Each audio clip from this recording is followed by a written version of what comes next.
Дай Боже доброго здоров'я! В ефірі програма «Русинська родина» і я її ведуча Віра Кубулей. Низько нас інтересує, чи впливає цвіт очей на характер челядника і на вибір його професії.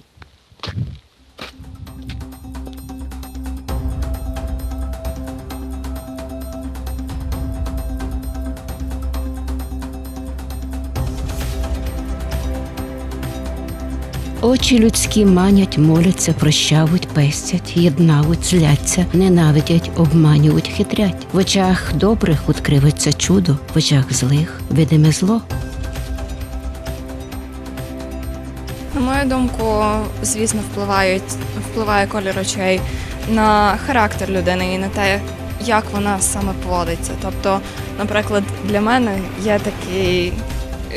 є таке враження, що люди з світлим кольором очей, вони трохи такі хитруваті можуть бути, скажімо так. Також вони можуть трохи веселіші в житті, вони намагаються знайти завжди в чомусь щось таке дуже позитивне. Люди з темними очима, вони краще трохи серйозніші, і вони намагаються на те, щоб провадити для сім'ї. Є набагато більше інших факторів, які впливають на характер людини, на розвиток людини. Майже по очах можна многое прочитати в чоловікові, але не вшитко, бо деколи то, знаєте, чоловік це може обманути. Ні, взагалі не впливає. Да, впливає. Очі на характер людини, я думаю, що впливають. Звісно. Коли карі очі, темні очі, чорні очі, карі, людина більш така емоційна, темпераментна. А коли світлі очі, це більш такий скандинавський тип людини, більш спокійний, рівноважений.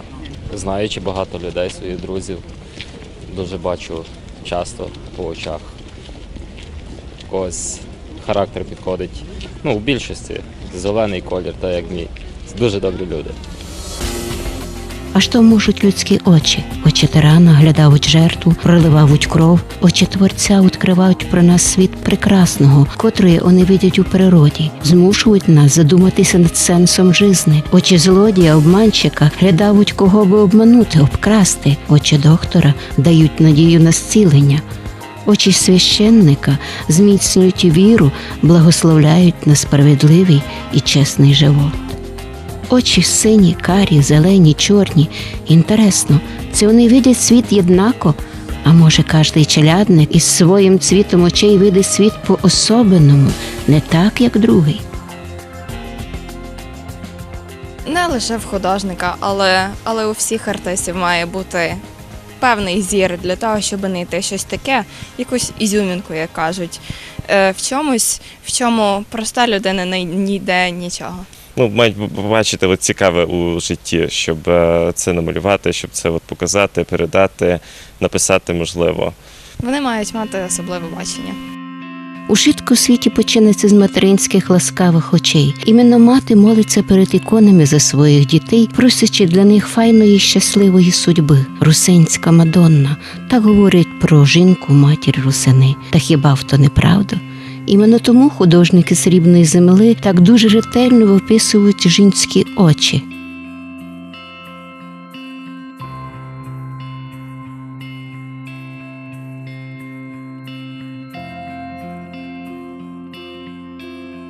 А інтересно, який цвіт очей у героя нашої програми, заслуженого художника України Василя Бринзовича. Дай Боже доброго здоров'ячка. Дай Боже і вам. Що малюємо? Малюємо село, старе село. Отаке село вже можна йти в музей. Рідко видимо, десь хоч ходимо, малюючи по нашому краю, по Закарпаттю. Та вже таких будиночків рідко зустрічає. І десь видимо, та пробуємо намалювати. Та й тут прийшли ми мало відновити спогади про той край, у якому я, в принципі, виріс. Бо я в селі виріс. Інтересує нас вопрос такий, якого у вас цвіта очі? Та позирав щось таке, як коли була в Хорватії, та точно таких у тих хорватів очі. Маєте якийсь зв'язок? Та представте собі, раз прийшли до мене словенці. Прийшли, полюбилася робота, хотіли все підобрати, взяти роботу. І розговорилися, і коли їм написав фамілію, а він каже, то щось наше, вони говорять. А я кажу, знаєте, мій родич родословно розкопував та дійшов до 1640 року. Тобто, Бринзович, то гиби мадярська та де, то не мадярська, то, оказується, корені були білі хорвати. Від там прийшли. То він так докопалися до родословної. Значить, вони там се знаходили, але там вони пак ще між собою фіглювали, ті словенці кажуть, ага, то високі білі. Ізвісна стара істина, що очима художника позирать на нас ціла епоха, бо він, коли відкриває світ із зобразительними средствами, видить його нетрадиційно, мислить масштабно, хоч свідомо передає деколи й будущее свого народу. Ностальгія за Верховину, за нашим краєм, та вирішив помалювати стару архітектуру. Ну, кажу, її можеш тут знайти. А дуже цікавий ракурс, бо я вже її много разів малював церкву. Вона така файна, вона дуже красиві форми має, зроблена добротно і добріше зберігається в нас у музеї. І то ще один варіант, де можна полюбувати на нашу стару архітектуру. Вона була дуже красива і з смаком зроблена. Крім того, що вона і намолена, і так далі. Вона своє місто знайшла, і зараз як експонат ми вже лише з неї можемо малювати, бо їх вже мало залишилося в нашому краю. Ну, але поряд і хатка стара. Ну, так мені цікаво в комплексі намалювати, ну так от і малюю, пробую. Очі Русина з дійства сумні, бо приходиться йти у світи, аби заробити дітям на хліб і науку. А й бо їх очі нігде не забувають у ті краєвиди родної подкарпатської земли, де в дійстві виділи, як сходило сонце. Бо Русин змалку не усвідомлює свій живот без краси природи, в якій вродився, без духовної основи, яку привили йому предки, без того, аби творити щось красне.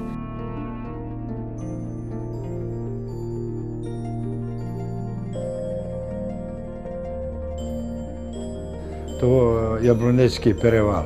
Вийти вверх, але це закарпатська територія. Тут маємо на передньому плані Петрус, гора, 2,20 має висоту, а вдалині там Говерла. Так що то з одного місця вони дуже добре дивляться, але цікавий отакий ландшафт природній. Скільки там є всяких оцих планів. І крім того, у планах, що то є цікаве, значить, то видно, що то люди тут працюють, роблять, бо доріжки видно ліс рубали і так далі. Тобто діяльність проходить усюди.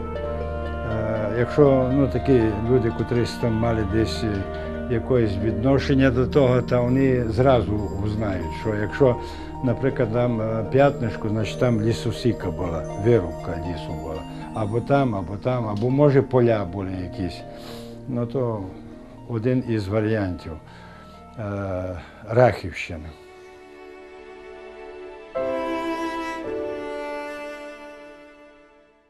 Це Піп Іван. Він дуже цікавий тим, але мараморський, їх два є. Їх є один Чорна гора, або Слон, або Піп Іван Чорногірський, а це Мараморський. Він майже 2000-й, там чуть-чуть йому не вистачає до 2000, але сюди, поки нас вивезли, оціма всякими дорогами, ми на ГАЗ-66 3,5 години їхали. Прорубували місто, проходили. Коротше, як ми вийшли, ніхто не хотів не їсти, нічого, ми мали в запасі 2 години. За 2 години треба було спіти, бо вже як замерзне, спускатися буде важко. І ми за 2 години спішили. І саме цікаве, каже, така погода, як зараз була там, вона буває раз у 5 років. Тобто живовітром, бо то ущелина. І туди вітер весь час дме. А тоді так тихо було, файно було малювати, і саме цікаве, ми роздіті до пояса були, при тому, що ми сніг малювали, у снігові, і висота там досить така порядна.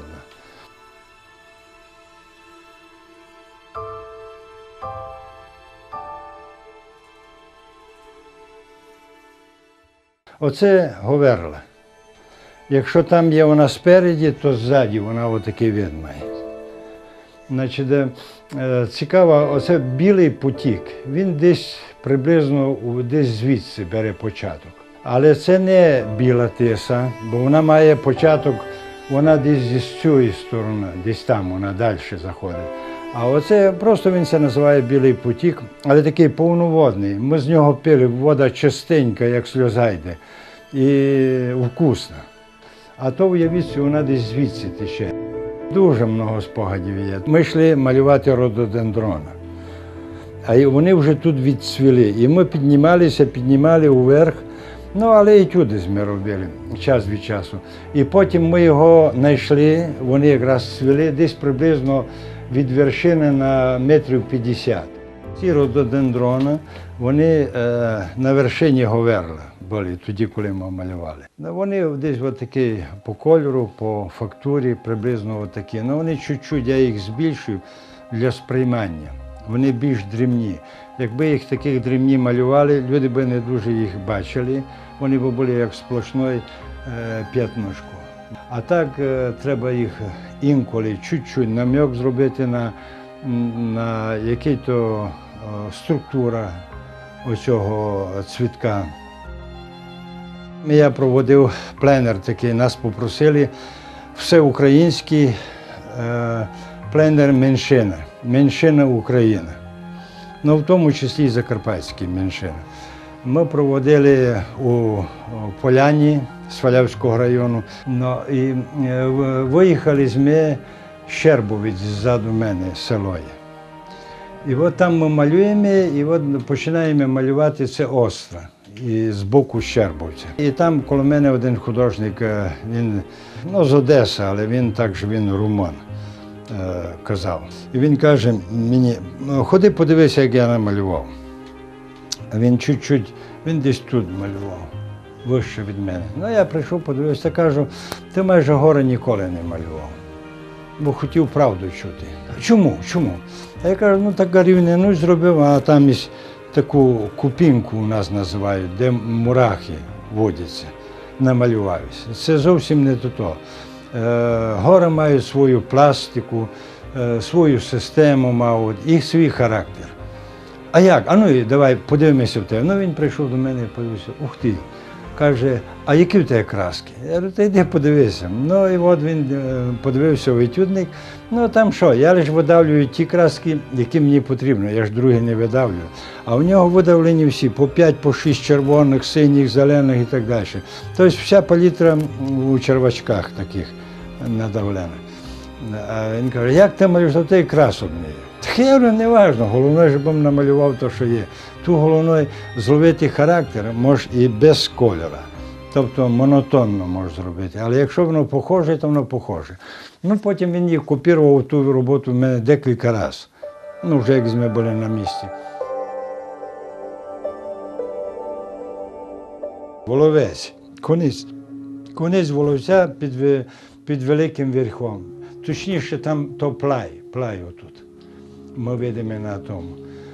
Конець села, це було таке, настрій був весняний, цвіло там кругом і так далі. Розкажу випадок, який. Ми на дорозі стоїмо, а з нами мер селищної ради. То він нас запросив, і ми там пленер були. Ми стоїмо, і до нього прийшов якийсь гость, якийсь угорський гость, я не знав, хто він. Ну, вони там стоять, говорять, і їде якийсь там, нехай буде Іван або Штефан, циган. І ну, шкапа така вже доходяга, єлі лазить. А мер його каже йому, Іване, та ти ці кормив деколи того коня, ну, бо дуже худий. А він, чорт Бога побрав, та як вчора йому дав їсти, та й що, голоден не ходить. А це таке, що лише дзвенить кістками. То вид із старого перевала, вид на Темнатик. Яка гора вам найбільше полюбила? Ой, уявіть собі, всі ся люблять. Не є кращою або хужою, але є враження. Коли перший раз попадає людина, є перше враження. А от, наприклад, Ми зараз були нові місця освоювали, і в нас у планах є зараз намалювати всі 2000-ники і більше. У нас їх є 6 на Закарпатті та на Україні. Ну, і ми так все запланували, що будемо зараз будемо їхати, малювати будемо Петрус і Говерлу, бо їдемо туди у сторону Лазащини. А весну слідуючі 2 гори або 3 будемо малювати і так далі. Тобто маємо охопити всі ті. І потім буде виставка 2000-ників України. Це така виставка планується, яка вже в планах у нас є, вона піде по Україні, ця виставка. Тобто ми спробуємо показувати оці наші, бо чим характерні? Та не будемо казати поля із соняшником або чим, горами, ріками, озерами. І ще маємо виїзд на одне озеро, воно знаходиться між Туркулом і Брабенескулом, чи як, якось так це називають. Ну, і між ними утворилося озеро, яке дуже характерне, і воно таке лише сталої води. Але воно постійно велике, але туди важко дібрати. А в цього року у нас є в планах, бо там, де нас довезуть, а від там треба ще десь година 3-3,5 пішком йти дебрями всякими до того озера. Але хочемо і його намалювати, щоб побачили люди красу, яка є у нас у Карпатах. Одна жінка увиділа ту роботу і каже: слухай, я б хотіла, я не знав, де її покласти, бо вона велика, форматна. А я говорю, так добре, так побрізуйте, та і все, та буде менше. Ні, ви фіглюєте, я точно її хочу. Я кажу, ладно, давайте. І я її взяв і з неї зробив меншу. Ну, я її мало поміняв, щоб вони були похожі, бо вони не повинні бути похожі зовсім. Але характер, то все. Оце той самий Щербовець, від нього я малював оцю гору в отот бік, а оця мальована, де оця копиця, в отот бік. Такий інтересний варіант вийшов, що із великої робив малу, бо просила жінка, каже, я від вас не злізу вам із спини, я хочу таку роботу. Ну, а як її зробити? Зменшити.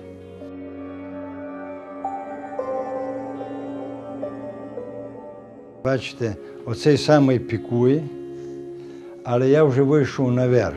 Туди піднявся вверх, сюди вверх і зверху його малював. Це незавершена робота, це етюдного такого характеру, оця робота, але він характерний оцим своїм ландшафтом і головне, коли дивимося зверху його. Бо знизу він такий виглядає знизу, а зверху він вже там в низовині, але треба передати якимось чином велич ту і так далі. Та вже за рахунок того, що я вам казав, пропорції, співвідношення, оці дерева, за рахунок оцих дерев ми і їх розтяжку до оцих. І ми можемо уявити, яка гора. Цікавий такий є, я перше якраз почав їм казати, що ми хочемо образ створити людини, залежно від того, бо око художника, я так подивився, я собі уявив образ, який я хочу бачити, що я бачу в ньому. Бо сперва я його бачу, який він є. Ну, якщо його малювати, який він є, він буде нецікавий. То буде копія, яка не дуже цікава. Коли я починаю десь його усвідомлювати, його велич, або його красу, або його кольорове рішення, значить, я починаю робити. У мене такі були моменти, що, наприклад, коли треба було білий сніг показати на горі, то я роблю свідомо темне небо. Хоча воно такої темної не буває. Але люди вірять. То таке має бути, бо зато горить сніг. Якщо, наприклад, я малюю там, ось бачите, там пару полос потягнув, а то ниво, огорода. Але вони ефект мають такий по формі. Починаю показувати людей, націлювати на те, що це рілля або ще щось.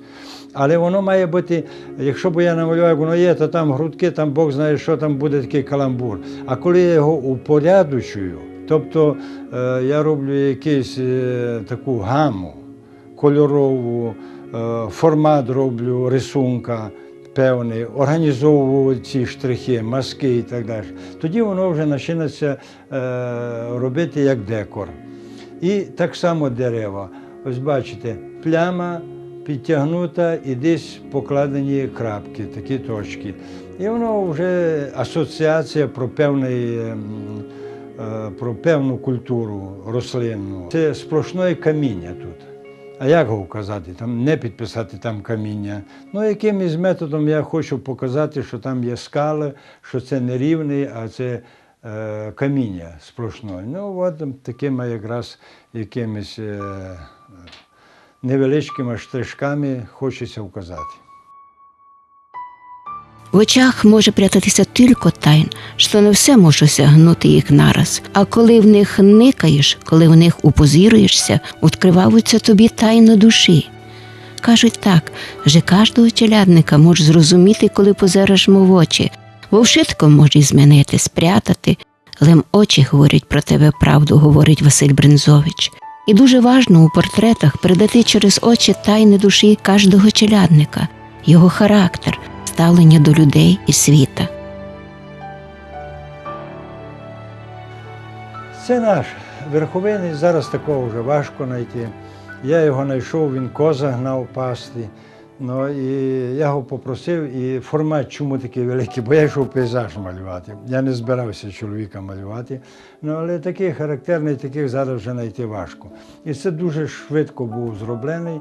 Ну, звичайно, там дещо я йому придумав, він вже не зовсім було, це не його було, але самої обличчя це його. І це було, якщо ви подивитеся, його такі,